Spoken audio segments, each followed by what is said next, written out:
Listo, ya estamos grabando y pues vamos a empezar con la sesión de hoy. Les voy a compartir pantalla. Ah, ah, ah. Ok, pues vamos a empezar con la sesión de hoy. Ya estamos en la segunda mitad de este taller, curso o grupo de estudio que estamos haciendo de formación espiritual en los estilos literarios bíblicos. Y estamos en el estilo literario de la poesía. La semana pasada vimos características de la poesía hebrea, cómo se forma la poesía con pareos cómo se clasificaban estos pareos. Vimos cómo también había ciertas estructuras de formación en la poesía hebrea, que se formaba por estribillos, inclusios, bueno, de que tenía diferentes características. Y la sesión de hoy nos vamos a centrar en los salmos. Ya estamos pues en la parte del 17 de agosto, poesía parte 2 libro de salmos, y pues bueno, ya debemos haber visto estos videos. Eh, Vamos a ver los salmos. ¿Qué son los salmos? Si vieron los videos, podrán entender un poco mejor lo que ahorita vamos a ver, lo que vamos a hablar. Los salmos son un jardín templo literario. Mm, Dentro de la simbología hebrea, específicamente israelita y judía, vamos a ver que hay una relación dentro del templo de Israel, el templo de Jerusalén, eh, con respecto al jardín del Edén. De hecho, si ustedes ven las instrucciones para construir el templo y cuáles son las imágenes que estaban dentro del templo, es un claro recordatorio de lo que era el jardín. Y dentro de la interpretación judio-cristiana acerca de lo que representaba el jardín, básicamente era estar en presencia de Dios, era estar en comunión con Él y estar dentro de lo que Dios quería que estuviéramos, y era tener una relación con Él, una relación cercana con Él. Eso era lo que representaba el jardín del Edén. Entonces, al momento de construir el templo, recuerden cuál era la funcionalidad del templo, y era precisamente la misma que la del jardín, la de tener una comunión con Dios, tener un acercamiento con Él. Pues bueno, hace que cuando se construya el templo tenga los mismos, tenga un recordatorio por medio de imágenes de lo que era el jardín del Edén.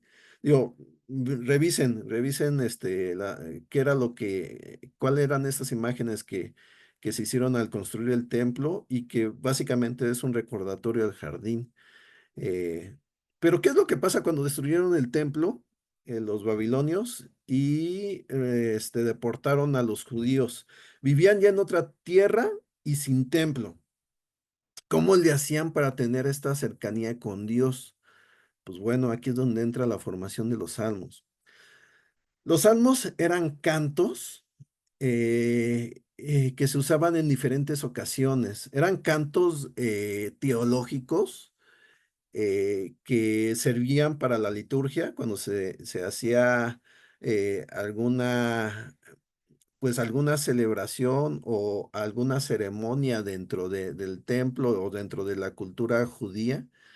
Pues se usaban estos cantos como básicamente como los cristianos usamos las alabanzas, ¿no?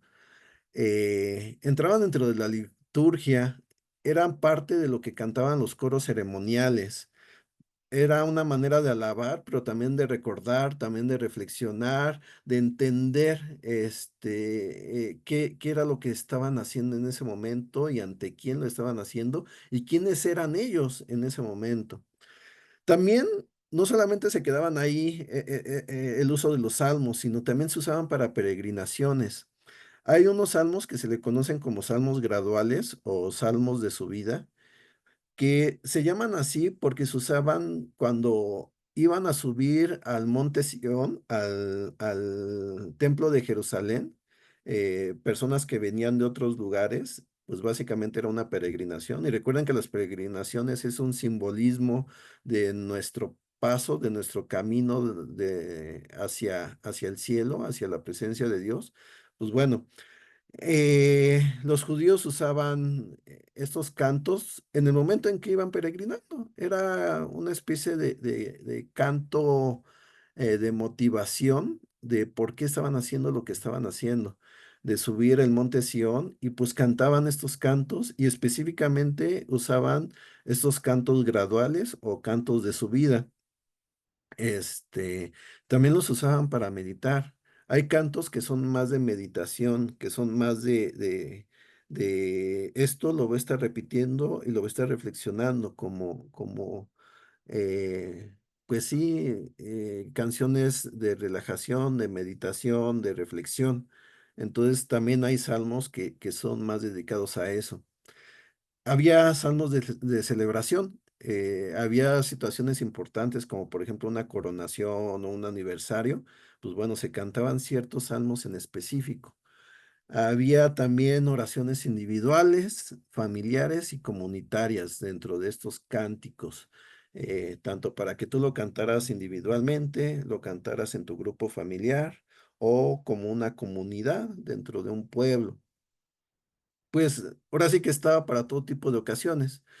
Y estos salmos se fueron construyendo históricamente desde la época de Moisés. Moisés por ahí tiene un salmo y de ahí se fueron haciendo estos cánticos, oraciones, eh, eh, poemas. Se fueron haciendo a partir de Moisés y hasta la época de la restauración. Entonces, en esa época de cautiverio, restauración, por ese periodo, fue que los judíos compilaron estos poemas, cánticos, oraciones, los juntaron y les dieron una estructura y les dieron la estructura que actualmente tenemos en los Salmos, que son básicamente 5 libros, y van distribuidos de cierta manera. ¿Por qué lo hicieron? Y aquí es donde entra el primer punto. Porque entonces era la manera de poder tener una relación con Dios, de poder tener una cercanía con Él. Ya no existía el jardín del Edén, ya no existía el templo. Pues ¿cómo le hacemos? Pues a través de la literatura, a través de a través de estos salmos, a través de estos cánticos que me van a ayudar a recordar, a reflexionar, a meditar, a pensar acerca de Dios. Entonces, pensando en ello, las personas, los judíos que hicieron la estructura de los salmos, lo dividieron de esa manera, recordando precisamente lo que había enseñado Moisés a través de su Pentateuco, o como también los judíos lo conocían, como la Torá.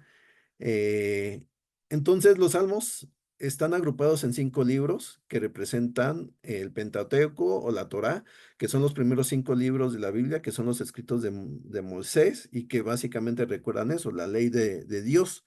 Entonces, tienen esa constitución. Y básicamente están agrupados también en dos grandes emociones, que es el lamento y la alabanza. Dentro de esta gama, dentro del lamento y la alabanza, digamos que hay varios matices y de hecho hay clasificaciones de salmos de acuerdo a estos matices, pero no los vamos a ver para no complicar un poco lo que estamos haciendo, pero hay diferentes matices. También dentro de estos cánticos se encuentran salmos mesiánicos. ¿Qué significa esto de salmos mesiánicos? Eh, es un concepto que si profundizamos es un poco complejo, pero voy a tratar de explicarlo. Muchos de esos salmos hablan acerca de un rey y los judíos tenían una forma poética de referirse al rey, que era decir que era el ungido de Dios.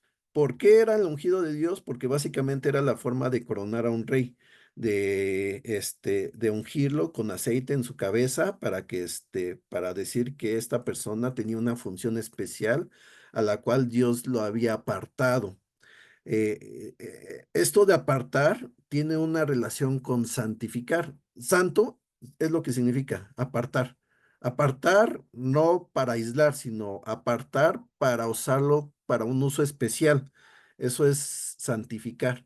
Y la manera de santificar era ungir.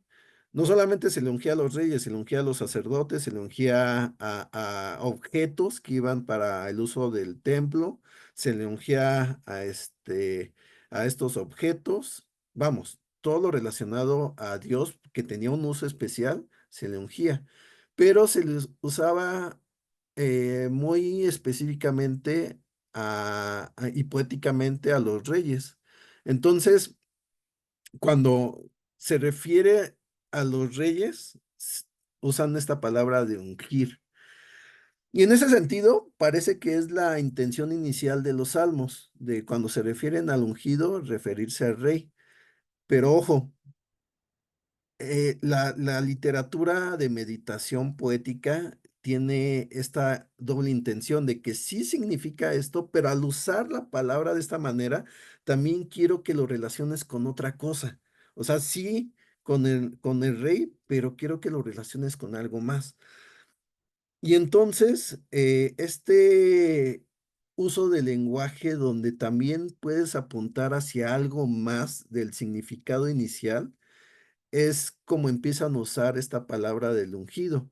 Entonces, ungido ya no solamente se iba a referir a un rey físico, a un rey que existía en ese momento, sino se iba a referir a aquella persona que Dios iba a apartar para reinar su reino celestial y su reino milenario.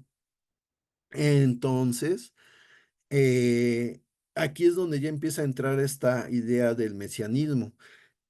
A través de las diferentes profecías de los profetas y a través de las diferentes interpretaciones teológicas de la historia, los judíos empezaron a darse cuenta que la historia se estaba dirigiendo hacia un punto y era hacia la llegada de un reino que iba a gobernar todos los reinos, y esa llegada de ese reino iba a llegar con una persona muy específica a la cual le iban a decir el ungido. No era un ungido cualquiera, sino era el ungido, aquel que realmente iba a representar eh, pues a Dios, iba a gobernar a todos. Era el rey de reyes, básicamente. Y a esa persona se le iba a conocer como el ungido. Básicamente, en lenguaje hebreo, el ungido es Mesías. Y de ahí que se le conozca a este tipo de profecías, literatura o referencias a este ungido como literatura mesiánica. Y aquí es donde entran los salmos. Hay muchas referencias a este ungido, y esas referencias al ungido se le va a conocer como salmos mesiánicos. Eh, y pues bueno, también todavía si queremos complejizar un poco esta idea del ungido, se complica un poco más cuando habla que aquellos que van a ser su pueblo también van a ser ungidos. Entonces ya no solamente va a ser que venga el ungido, sino también cuando se refiere a los ungidos o al ungido, también da una referencia a aquellos que van a seguir a este rey. Y que pues básicamente también esto es una referencia a profecías como la de Joel, de que de que se les iba a ungir a las personas, que se cumple en el Pentecostés, cuando reciben el Espíritu Santo. Pero bueno, ya, ese es un tema que también da para mucho y que, pues bueno, pues esa es la idea, la idea en general.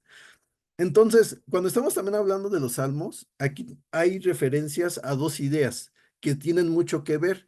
La idea del jardín del Edén, eh, van a encontrarse salmos que hablan acerca de árboles, de frutos, de ríos, que te da una imagen a cómo era el jardín del Edén y precisamente esta relación con Dios.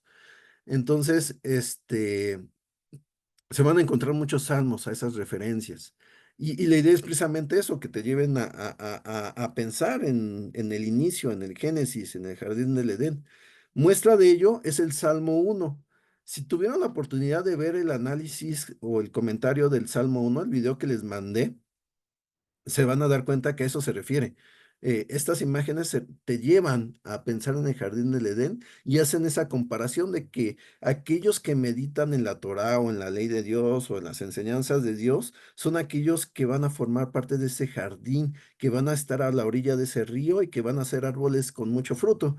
Y aquellos que no y que progresivamente se van yendo al camino de los malvados, este, no van a ser ni siquiera un árbol, van a ser esa paja que se las va a llevar el viento. Esas imágenes te llevan al jardín del Edén y te llevan a reflexionar precisamente en dónde quieres estar y qué quieres ser. Entonces, ese es el comentario del Salmo 1. Pero hay otras imágenes que se refieren a un reino. A esto se le conoce como lenguaje del reino. Cuando hablan acerca del ungido, del rey, del reino de las naciones, de gobernar, y este tipo de lenguaje, están haciendo referencias al reino, a un reino. Y nos vamos a encontrar con varios salmos así. Alguno de esos salmos, y también es introductorio al libro de los salmos, pues hablan de este lenguaje del reino y lo encontramos, por ejemplo, un ejemplo, valga la redundancia, un ejemplo de esto es el Salmo 2 que vamos a leer. Vean el lenguaje, vean de lo que trata, reflexionen un poco qué es lo que quiere decir. Eh, entonces, voy a leerlo. Dice, ¿por qué se rebelan las naciones y en vano conspiran los pueblos? Los reyes de la tierra se rebelan, los gobernantes se confabulan contra el Señor y contra su ungido, y dicen, hagamos pedazos sus cadenas, librémonos de su yugo.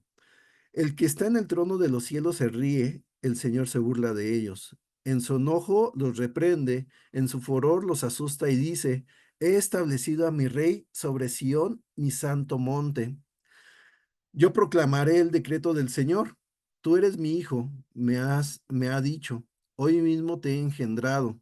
Pídeme y como herencia te entregaré las naciones, serán tu propiedad los confines de la tierra, las gobernarás con cetro de hierro, las harás pedazos como a vasijas de barro.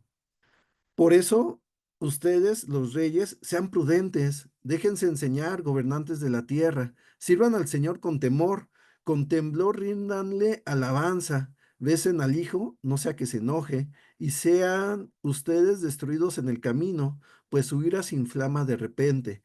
Dichosos los que en él buscan refugio. Ok. Con esto que les acabo de explicar, vean cómo en este salmo se usa mucho el lenguaje de reino. Habla de reyes, habla de naciones, habla de pueblos, habla de la unción, habla de herencias, habla de gobierno, habla de cetros. Esta idea te lleva a pensar en un reino. Y este tipo de pensamiento del reino es el pensamiento que tenían los judíos en la época de Jesús. Eh, de ahí que el mensaje principal del Evangelio sea la llegada del reino de Dios. Entonces, aquí ya hay una relación que te lleva de ver esto que estaban pensando el salmista a la llegada de Jesús. Y hay muchos detalles que ahorita vamos a analizar. Pero antes de eso, este, quiero hacer énfasis en, eh, en la estructura de los cánticos. Un poco para entender qué era lo que estaban percibiendo pues el auditorio original de estos salmos, cantos y poemas. Entonces, estuve buscando en YouTube algún ejemplo que se acercara a cómo se escuchaban los salmos en hebreo. Y pues encontré, hay varios ejemplos, varios estilos. No hay una certeza de realmente cómo se escuchaban. Recuerden que la escritura del hebreo no tenía vocales, entonces nada más tenía las consonantes, o sea, podías ver qué decía, sabías qué palabra usaba, pero no decía cómo se hablaba, cuál era la fonética. Y como eso se empezó a ir perdiendo, ciertos judíos empezaron a poner puntos y marcas de cómo se debió haber escuchado el hebreo. Y sin embargo, eso es un acercamiento, no hay una certeza. Estos judíos que se les conocía como masoretas, pues bueno, le dieron una fonética a la escritura hebrea, pero aún así no hay una certeza. Entonces, realmente no tenemos la certeza de cómo se escuchaban ciertas palabras. Podemos llegar a un acercamiento, pero no hay una certeza. Entonces, vamos a ver una aproximación de cómo se escuchaba el Salmo 2. Les voy a compartir pantalla. Este, ah, ah, ah, ok. Déjenme mover esto. Ahí está. A ver, escúchenlo y me dicen qué les parece.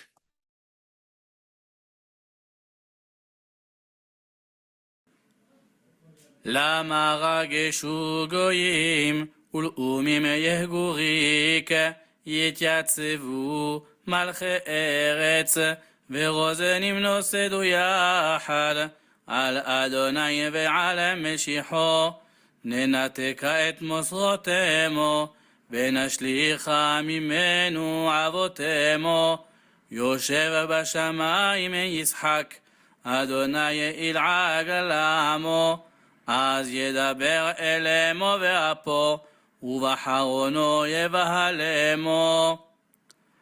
ואני נשרתי מלכי על ציון הר קודשי, אספרה אל חוק אדוני, אמר אלי בני אתה, אני היום ילידתיך. שאל ממני ואתן הגויים נחלתך ואחוזתך אפסי ארץ תרועם בשבט ברזל ככלי יוצר תנפצם ועתה מלכים השכילו יבשרו שופטי ארץ עבדו את אדוני ביראה וגילו ברעדה נשקו בר פני ענף ותאבדו דרך כי יברח כמעט אפו אשכי כל חוסבו.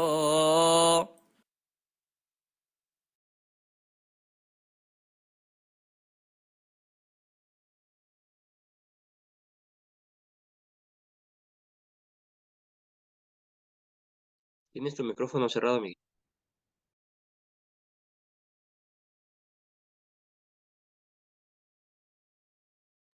Perdón, estaba hablando. Gracias, Beto. Les decía que ese es un acercamiento a cómo se debió haber escuchado un salmo, en este caso el Salmo 2, con cierto canto que suena como a las oraciones musulmanas, ¿no? Al final es oído, es cultura del Medio Oriente, y pues recuerden que de ahí nació el judaísmo y el cristianismo. Entonces así sonaba. Llega un momento donde ese tipo de sonido te empieza a entrar como en un momento de, no sé si decirlo de trance, mm, meditación, que te lleva como a estar como en una sintonía. Este, pero al final es parte de la cultura del Medio Oriente. Ese mismo lenguaje hebreo inclusive lo podríamos trasladar a nuestra música, a la música del occidente, a la música actual, a cómo los cristianos han organizado la estructura y el sonido de las canciones para que suene un poco más acorde a lo que estamos acostumbrados. Para eso les voy a mostrar otro ejemplo de cómo sonaría con lenguaje hebreo, pero con música un poco más occidental. Les voy a mostrar.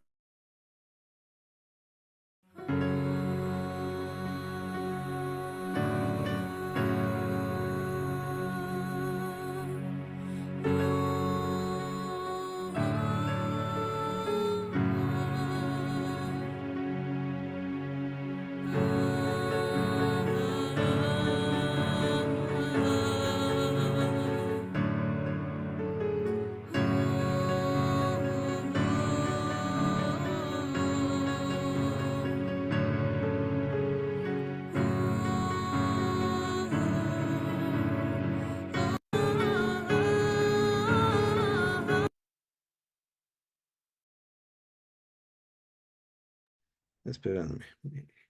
Se me fue el video. Se me fue. ¿Qué video era? Creo que era este. A ver.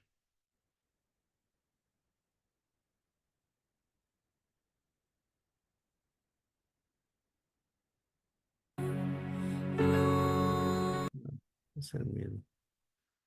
Se me fue. A ver, déjenme un último intento, si no. Este.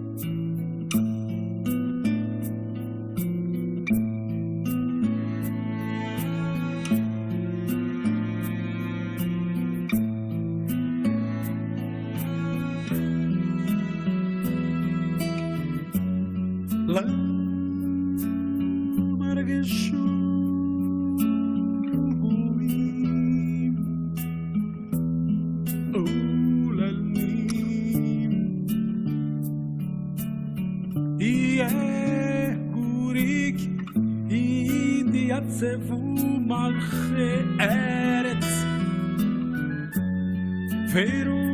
ורוזנים נוסדו יד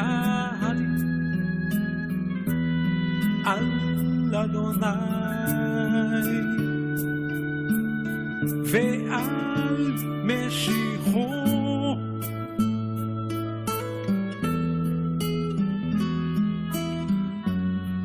ננתקה את מוסרותימו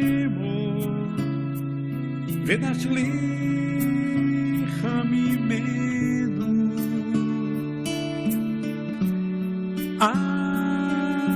אבותימו יושב בשמיים ישחק אדוני il agilamo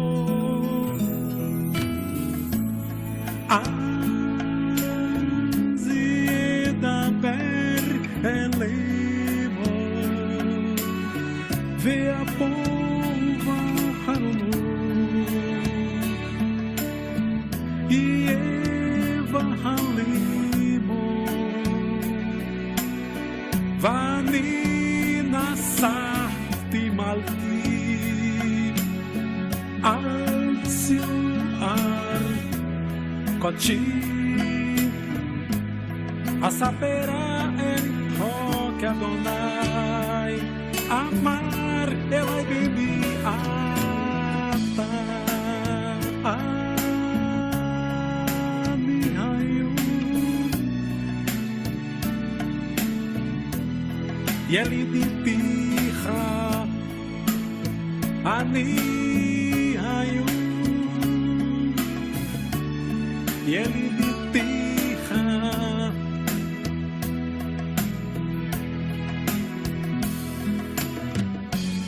שאני מיני ואתנה גויים נחלתך ואחוזתך Searetis teroi beshevet barzel Kihli otsertina betzim Ve'ata melachim Haskilu Yivaseru Shofete aretis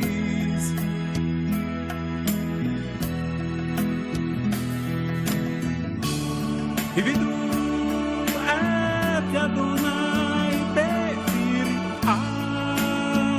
vegilu bir adam nashkuvar peinav betoven terekivi ar kim atyapo אשרי כל חוסבו חוסבו חוסבו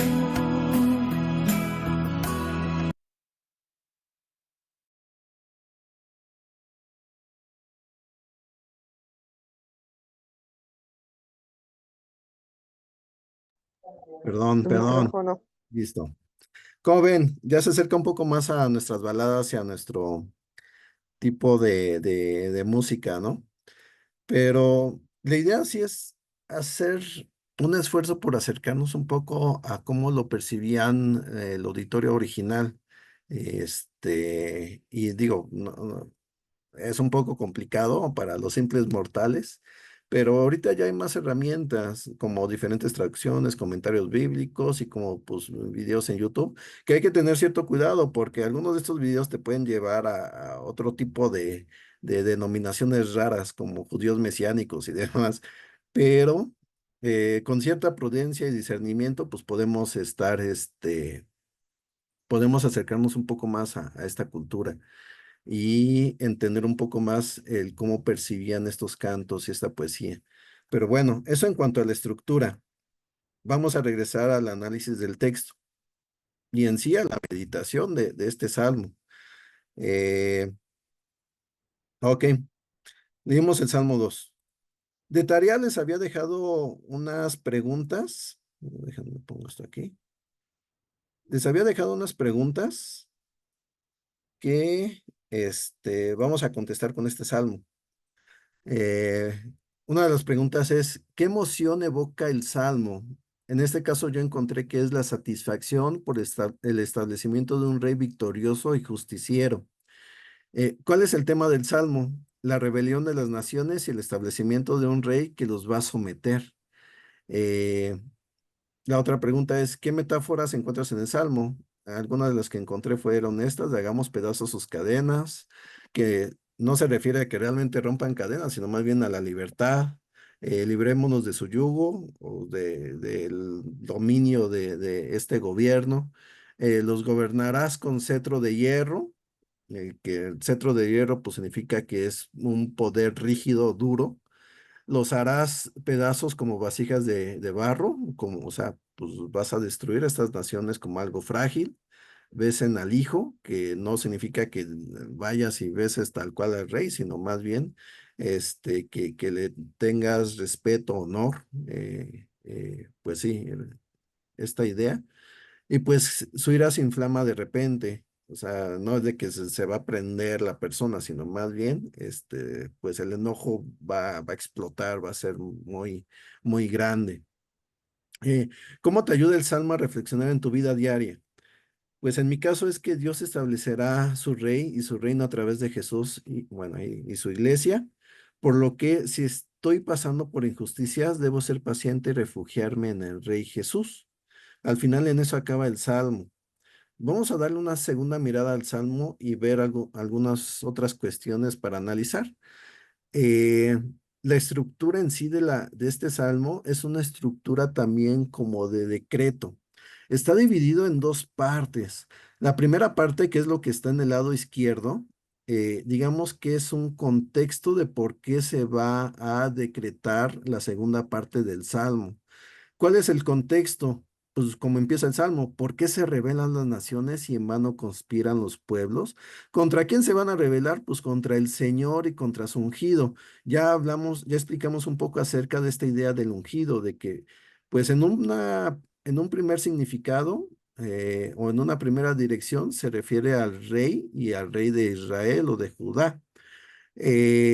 Pero vamos a ver que esto también apunta hacia un reino milenario, un reino celestial, y el ungido apunta hacia Jesús.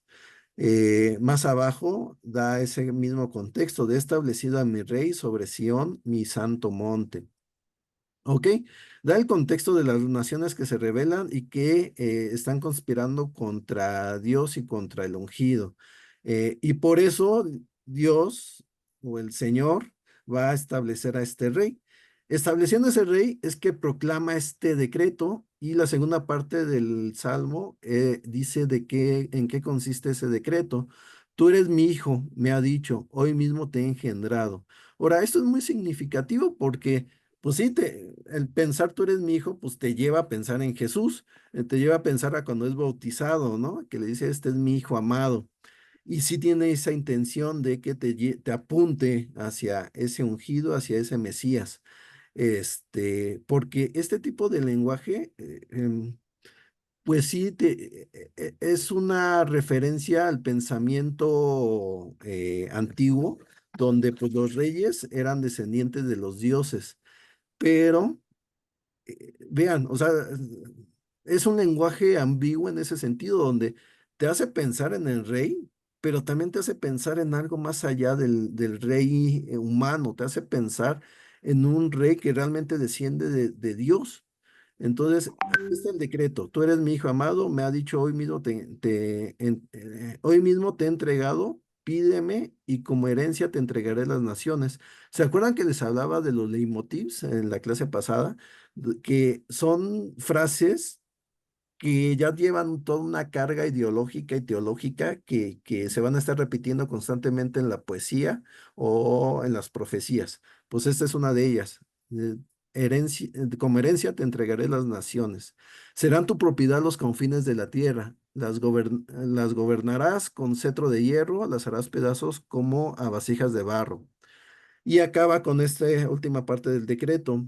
Por eso ustedes, los reyes, sean prudentes, déjense enseñar, gobernantes de la tierra, sirvan al Señor con temor, con temblor rídanle alabanzas, besen al Hijo, este de nuevo, este lenguaje del Hijo de Dios, no sea que se enoje y sean ustedes destruidos en el camino, pues su ira se inflama de repente. Y así acaba, pongan siempre atención en el inicio y en el fin. Siempre hay que ver el énfasis que da el autor, porque es como eh, los autores saben que en el principio es lo que te va a introducir directamente a lo que está escribiendo y el fin es como que la cereza del pastel, te va a poner con lo que el final te debes de quedar, con un tipo de conclusión. Entonces, esta es la conclusión de este salmo. Dichosos los que en él buscan refugio.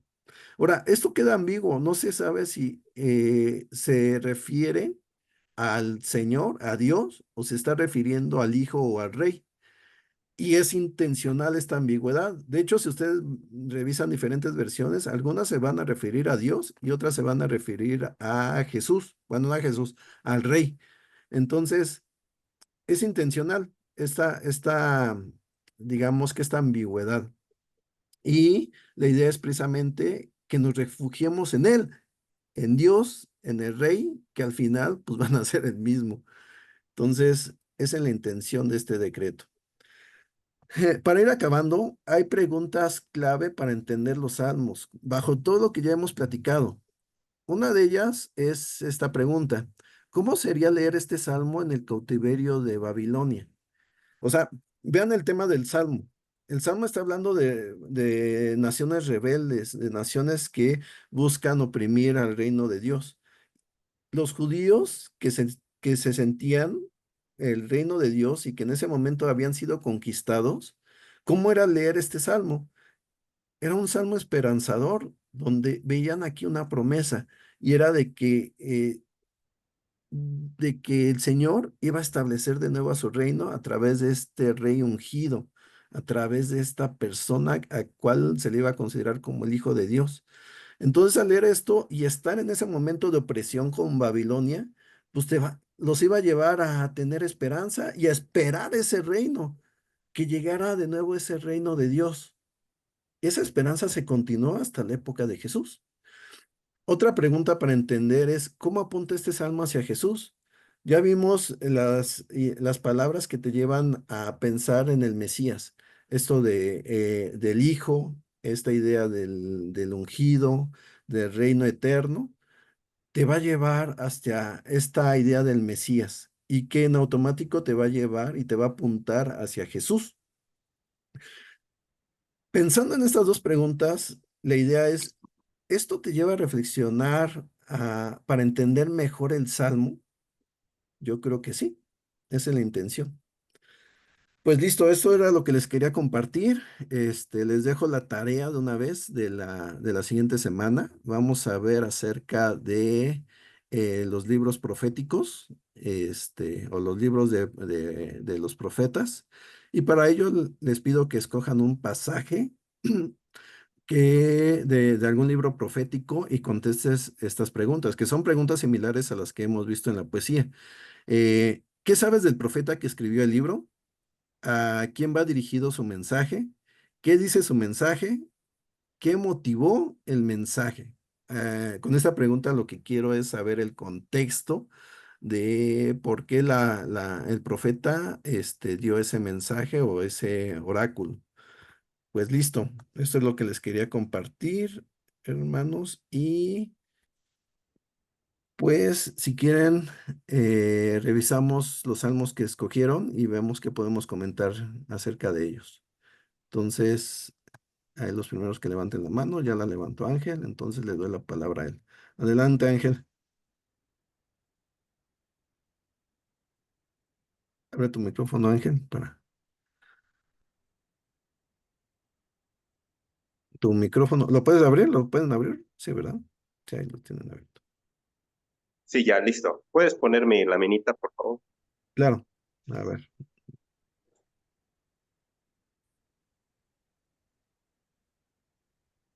listo. Ok, entonces mira, aquí nada más los pongo en contexto. Este es un salmo de David. Este es un salmo que pues él lo escribió en momentos de persecución. Obviamente habla de esta cuestión que él está viviendo. Y este salmo también yo lo divido en dos partes, porque la primera parte es como la parte de lamentación y la segunda parte es una parte muy esperanzadora. Entonces voy a leer la primera parte y ahorita hago mis comentarios. Dice, dice el Salmo, es el 143. Espérame tantito, es que no se alcanza a apreciar. Ah, espérame, es que no.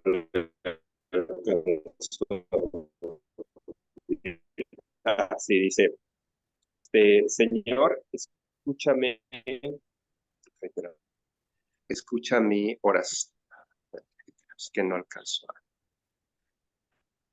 a ver bien la letra. Ujú. ¿Estás viendo Espérame. de aquí o de tu? Sí, lo estoy viendo de ahí, nada Ah, más que al ampliarla se me distorsiona la letra. ok. Si quieres aquí la amplío también para que. A ver, ahí ya la ampliaste. Sí, ya la amplié. A ver, espérame. Ay, no sé por qué no. A ver, espérame, a ver si perdón, ¿eh? Sí. Ok, Señor, escucha mi oración. Espera, no la, no logro. Híjoles, perdón. Este, mm, no sé si tú quieras leerlo, por favor, Miguel, para no, esa primera parte. Sí, dice, Señor, escucha mi oración, pon atención a mi súplica, respóndeme, pues tú eres justo y fiel. No llames a cuentas a tu siervo, porque ante ti nadie es inocente. Mis enemigos me persiguen, me han aplastado contra el suelo, me obligan a vivir en la oscuridad, como los que han muerto hace tiempo. Me encuentro totalmente deprimido, turbado tengo el corazón, me acuerdo de tiempos anteriores y pienso en todo lo que has hecho. Hacia ti tiendo las manos, sediento de ti, cual tierra seca. Señor, respóndeme pronto, pues ya se me acaba el aliento. No me niegues tu ayuda, porque entonces seré como los muertos. Sí, hasta ahí. Esa primera parte, fíjate, ahí lo que yo encuentro es que esa parte viene, lo que me evoca, las emociones que evoca esto es desesperación, tristeza, angustia y lamento. Ahora, ¿cuál es el tema del Salmo? Es una súplica de un hombre afligido, ¿no? Que pues obviamente está sufriendo una situación difícil y está pidiendo la ayuda de Dios. Las metáforas que encuentro ahí, dice, mis enemigos me llevan a la muerte. Y eso de mis enemigos yo también lo puedo entender como esos conflictos emocionales o espirituales, no necesariamente enemigos, personas físicas. Bueno, en este caso del salmista sí era eso, pero en nuestro caso también los enemigos podrían ser conflictos internos en nuestra mente, en nuestro corazón. Dice, estoy sediento de Dios, la gran necesidad de recibir la ayuda de Dios me hace estar sin ánimo y sin aliento. Entonces ahí él expresa, ¿no? Esta gran necesidad que tiene de acudir a Dios. Y el otro es, no me dejes porque moriré. Ahí lo que yo interpreto es, si Dios, este, si Dios no está conmigo, pues obviamente voy a tener un fin difícil, ¿no? Un fin complicado. Y bueno, eso sería, y lo que yo, el significado, lo que yo, lo que me aporta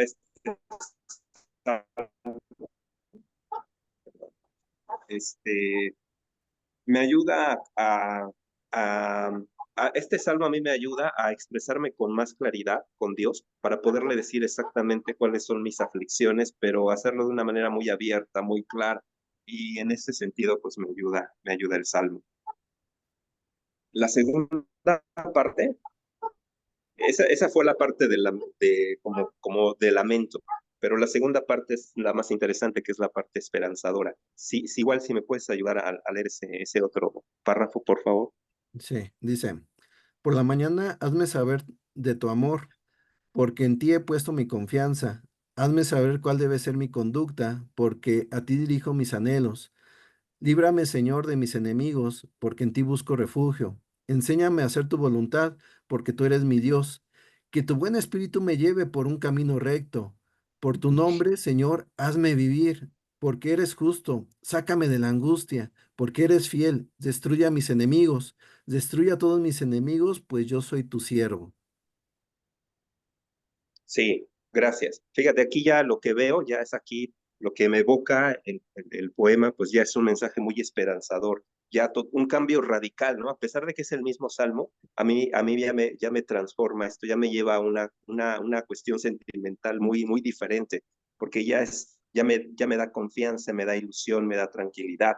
Por el otro lado, el tema del salmo aquí es la oración de un hombre que reconoce su necesidad ante Dios y obviamente le pide con esa esperanza su ayuda.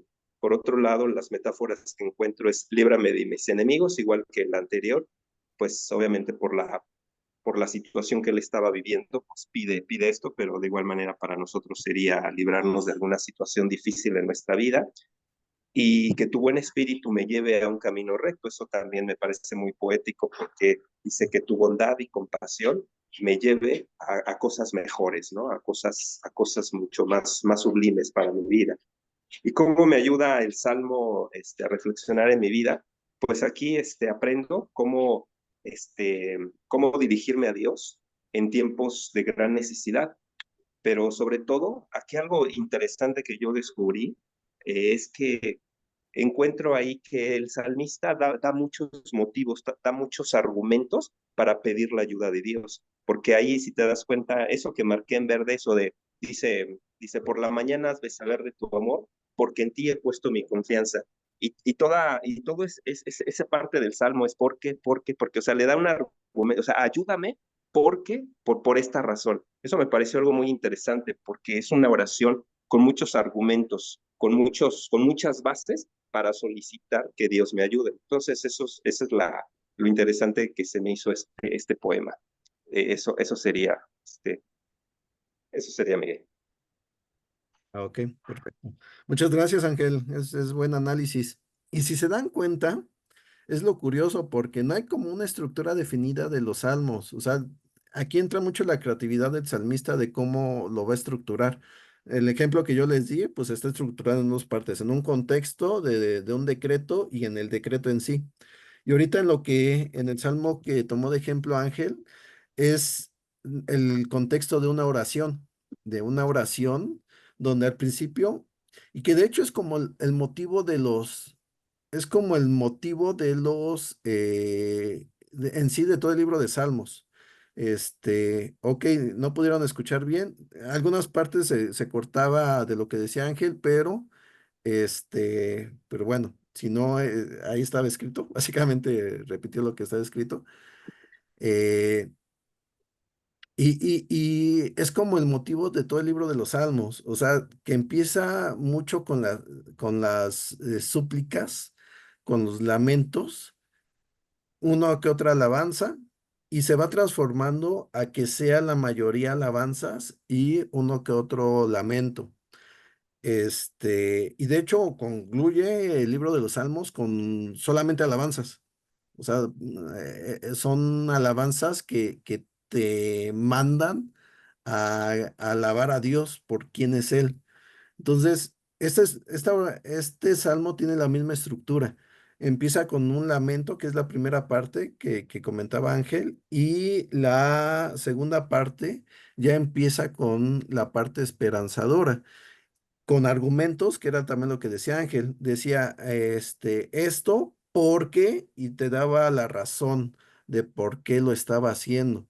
Entonces, esa estructura está muy bien, o sea, no sé si lo ven, es arte en el sentido de cómo lo está estructurando a manera de que ese es el camino por el que va a pasar un orador que tiene el corazón afligido.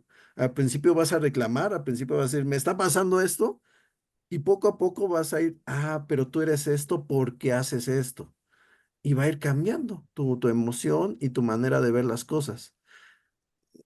Uno de los videos decía, el podcast nos decía es que al final las oraciones o los salmos nos enseñan a orar, nos enseñan a cómo debe ser nuestra oración.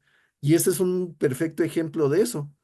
Entonces, es un excelente ejemplo el que escogió Ángel para ilustrar este punto. Eh, pues listo, no sé si alguien más quiera comentar su salmo. Adelante, Laura. Sí tengo micrófono. Sí, te Sí. escuchamos. Mira, yo vi el Salmo 136, Ujú. que es un ejemplo de estribillo y poesía hebrea, para que conozcamos los poderes de Dios, que Él es que Dios es poderoso, es leal, y en correspondencia a su gloria y poder, es que se hizo este salmo. Este salmo se cantaba en la peregrinación de la Pascua. Forma parte de los salmos de las subidas, que son del Salmo 120 a 136. Ajá, es un poema literario de nuestro Padre Celestial. Y también reconocer que como Él no hay otro Dios. Ahora, como tú dices, ya los salmos, pues no los cantamos, los leemos, porque no sabemos exactamente su entonación y eso. Y pues ahora hay alabanzas, ¿verdad? Pero no hay nada mejor que escuchar los salmos o tejilim, como pusiste, que salmos significa tejilim, o tejilim significa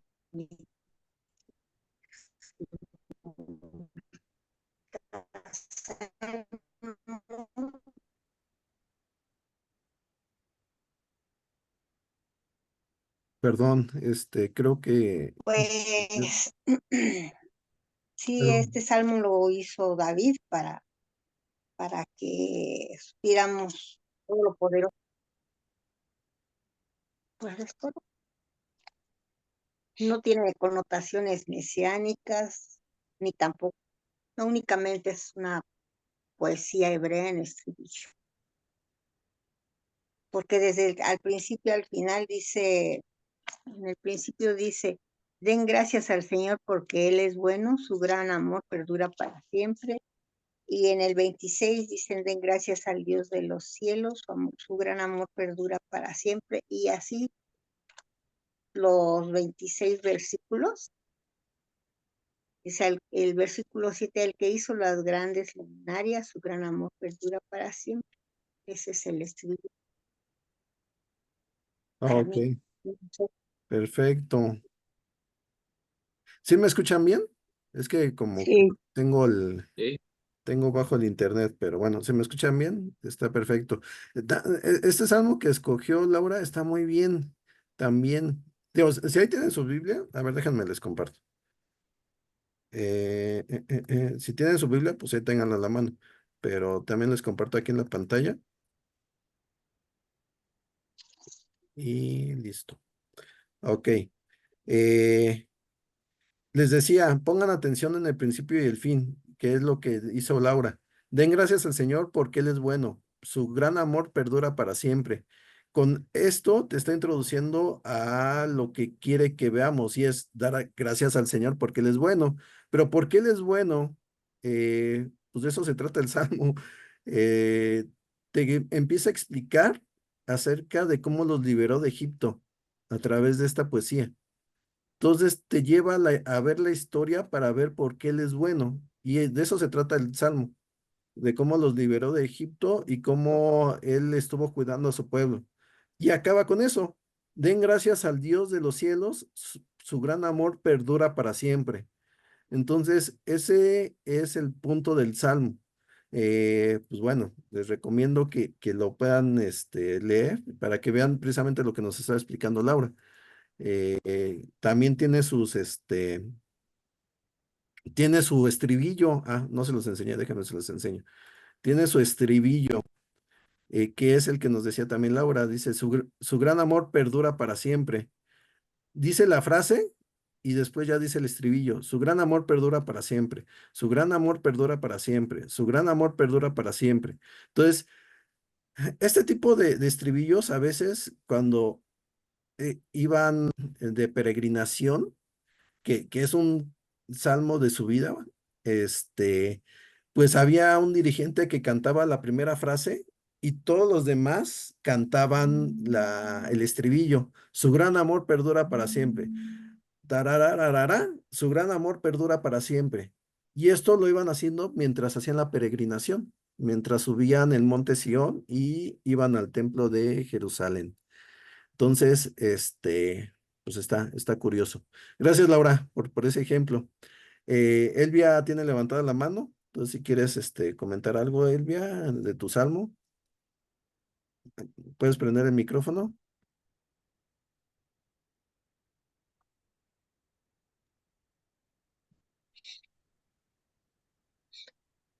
Ay, ya me salió, me sacó. Bueno, Sí, te bueno. escuchamos. Ok. Bueno, yo escogí el Salmo 37:3, nada más eh, esa pequeña, el Salmo 37. Dice, confía en el Señor y haz lo bueno, vive en la tierra y mantente fiel. Ama al Señor con ternura y Él cumplirá tus deseos más profundos. Dice que qué emoción me evoca, a mí me da esperanza, ¿sí? La segunda pregunta, ¿cuándo es el tema? Con, ah, confianza y, y que yo me mantenga fiel y Él obrará. La metáfora es, ama al Señor con ternura y Él cumplirá tus deseos más profundos, ¿sí? Y dice, ¿cómo te ayuda el Salmo a reflexionar en tu vida diaria? En mi vida diaria, en mi vida diaria, el orar me lleva a confiar, esperar, tener paciencia una y otra vez, orando, a veces reclamando, pero también me lleva a ser más constante y encontrar aceptación y paz a su voluntad. Es todo lo que yo te puedo comentar, Miguel. Ok, gracias, Elvia. Sí, ese tipo de salmos dan esa esperanza. Yo lo que les puedo complementar con este salmo, así a simple vista, es que es un salmo acróstico. Y con acróstico me refiero a que el salmo, sus pareos comienzan con las letras del alefato, del alfabeto hebreo. Entonces, si se dan cuenta, esto que dice Aleph, Bet, Gimel, son las letras del alfabeto hebreo. Entonces, y cada cuarteto empieza con ese alfabeto. Entonces, es un acróstico, básicamente. ¿Por qué hacían esto? ¿Y cuál era el simbolismo del acróstico del alefato? La idea es entender que es como un círculo donde va englobando muchas ideas. Entonces, el decir que empieza con con la primera letra del alfabeto, que es el lenguaje que ellos hablaban, Amén. con la última letra del alfabeto que ellos hablaban, es decir, como que te estoy abarcando de principio a fin.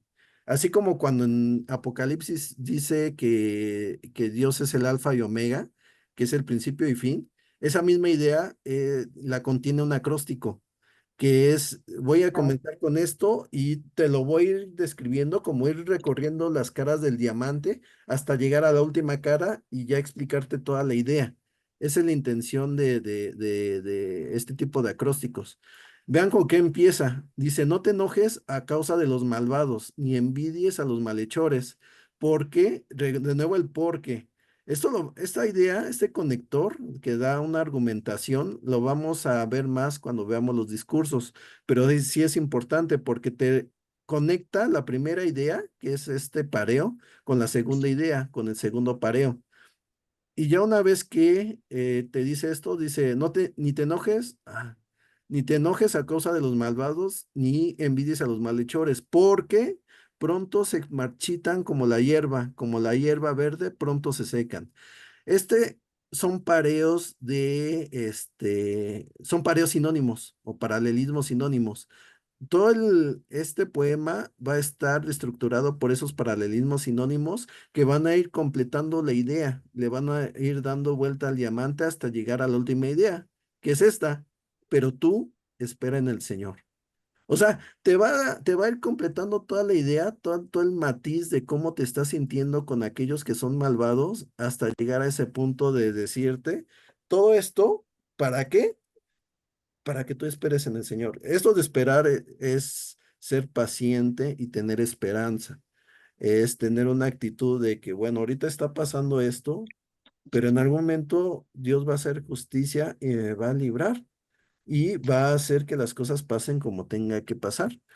Pero no llegas ahí de un momento a otro, de un punto a otro. Tienes que recorrer todas esas caras del diamante, todo toda esa estructura de los pareos, de las ideas, ir completando la siguiente hasta llegar a ese punto de decir, pero en ti voy a esperar.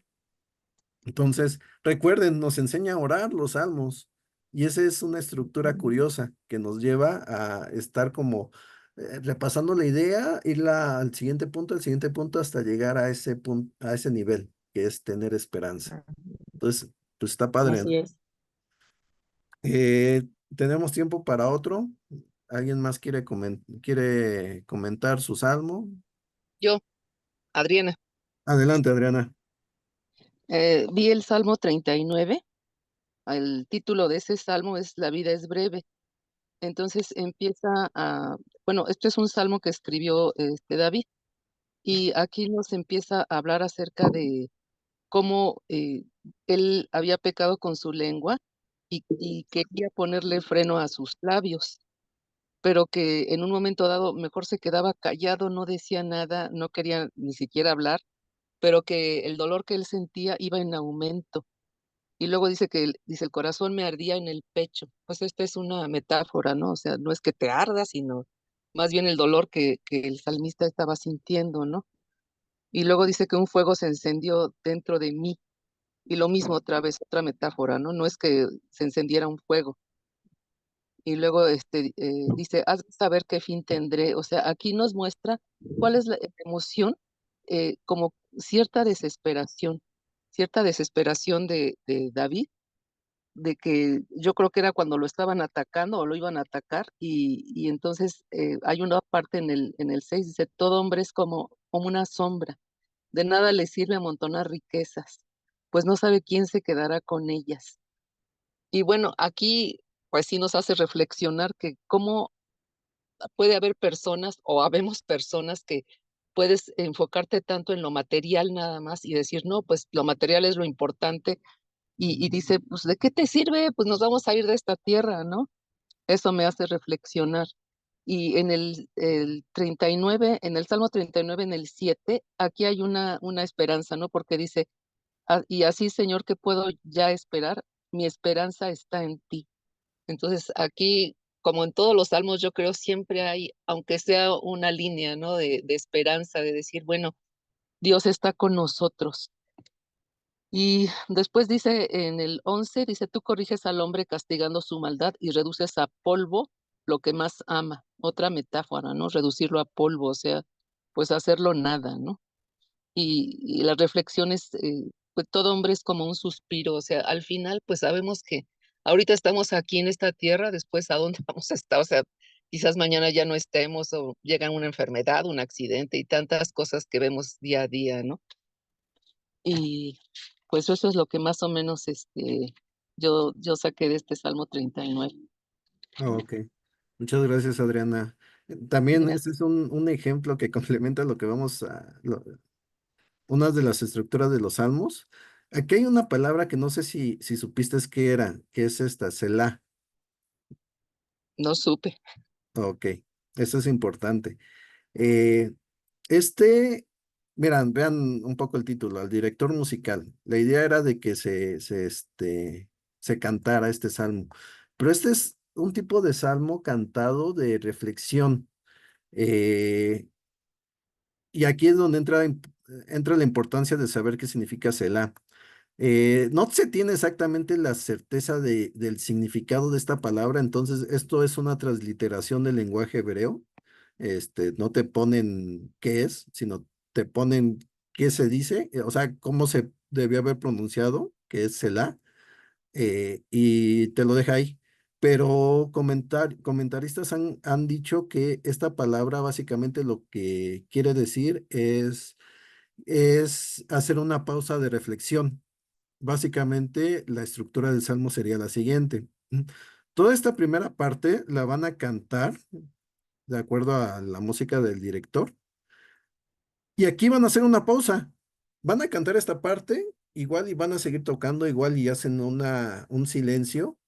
Y ahí se va a detener para que tú reflexiones en lo que acabas de cantar. Es una pausa de reflexión. Te vas a quedar en silencio, tú, no, el instrumento no necesariamente, y vas a estar pensando en lo que acabas de cantar, en lo que acabas de decir. Lo vas a estar pensando. No sabemos cuánto tiempo, pero era una pausa de reflexión. Acaba esa pausa y retoman el canto con la siguiente estrofa. Hasta aquí. Igual hacen una pausa de reflexión, piensan en lo que acaban de cantar, lo empiezan a reflexionar y siguen con la última, que es esta estrofa. Voy a insistir, siempre vean el principio y el fin. Te introduce al tema. Me dije a mí mismo, me dije a mí mismo. O sea, es una reflexión.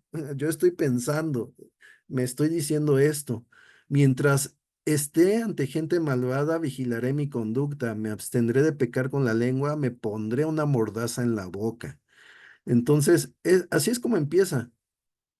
Vean lo demás que dice. Así que guardé silencio, me mantuve callado, que tiene que ver con esta idea del Selah, ni aún lo bueno salía de mi boca, pero mi angustia iba en aumento, el corazón me ardía en el pecho. Al meditar en esto, el fuego se inflamó y tuve que decir, hazme saber, Señor, cuál es el final de mi vida y el número de mis ideas. Hazme saber lo efímera que soy. Muy breve es la vida que me has dado. Ante ti mis años no son nada.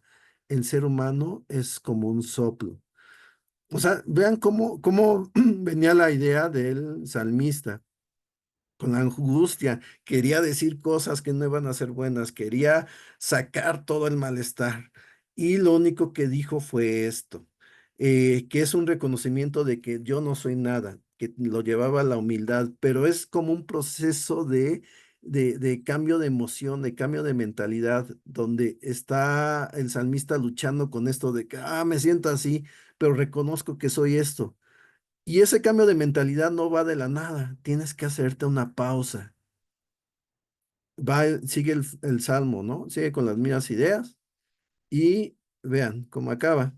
Señor, escucha mi oración, atiende mi clamor, no te desatiendas de mi llanto. Ante ti soy un extranjero, alguien que está de paso como todos mis antepasados. No me mires con enojo y volveré a alegrarme antes que me vaya y deje de existir. Así acaba ahora sí que es el cierre de la oración, el cierre de la meditación y que lo lleva a pues así me siento, pero no mires mi enojo, no me mires con enojo, perdón, y volveré a alegrarme antes de que me vaya, deje de existir, antes de que posiblemente me alcancen mis enemigos y me terminen matando, antes de que pase todo lo que estoy narrando en el Salmo y que y pues yo lo que quiero es alegrarme, por eso no me mires con enojo, atiende mi súplica. Entonces, ese es un salmo esperanzador en ese sentido. Pero vean, o sea, no sé si alcanzan a ver cómo es la estructura poética y cómo te lleva a diferentes, te lleva a que reflexiones de diferentes maneras para que vaya cambiando tu emoción y tu mentalidad. De un momento de angustia, de enojo, donde quieres hacer lo malo, te lleve a ver, no, espérame, necesito cambiar esto y ahora, pues lo que necesito es esto, escúchame, escúchame, lo que quiero es estar alegre contigo. Cambió, o sea, no se fue el problema, no se fue la angustia del todo, pero la emoción sí se fue transformando. Pero es todo un proceso donde inclusive tienes que hacerte una pausa para meditarlo. Y esta emoción la captura perfectamente el Salmo. De ahí que cuando veamos esta palabra de Selah en algún salmo, entendamos que se trata de eso y tratemos de imitar esa intención del autor, hacer una pausa y reflexionar en lo que acabamos de leer y después continuar. ¿Vale? ¿Cómo ven? ¿Qué les pareció? Ok, muy bueno, espero que sí. Este, seguimos el siguiente tema con los profetas. Al rato les mando en el canal los videos de los profetas.